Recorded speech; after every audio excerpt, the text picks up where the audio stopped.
Having trouble with your Tesco app not updating delivery information, slot changes, or showing payment holds? You're not alone. Since Tesco's app is crucial for online grocery shopping, these issues can be frustrating.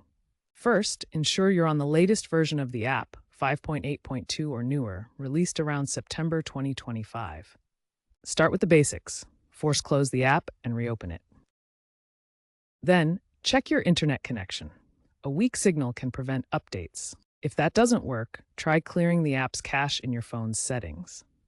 For slot changes, remember, you typically can't modify a slot within 2 hours of its start time. If payment holds are the problem, verify that biometric authentication is enabled for payments. This was implemented around July 2025 to reduce fraudulent holds. If these steps don't resolve the issue, proceed to the next section for more in-depth solutions. When basic troubleshooting doesn't work, it's time to explore advanced fixes and understand Tesco's underlying systems. Tesco uses a dynamic delivery slot system that allocates slots based on inventory availability, driver schedules, and user demand. This system can sometimes experience hiccups due to high demand periods or server overloads. If refreshing fails, try using airplane mode as a workaround.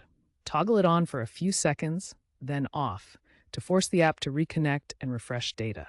This method was successfully used by users in July 2025. Another advanced fix is to uninstall and reinstall the app. This clears any corrupted data and gives you a fresh start. Don't forget to restart your device during the process. If all else fails, contact Tesco support.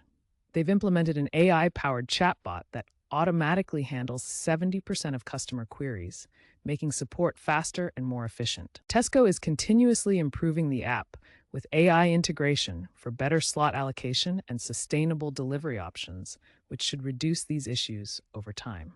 In rural areas with poor connectivity, report issues to Tesco to prompt their 5G optimization partnerships with network providers, helping improve service in underserved regions.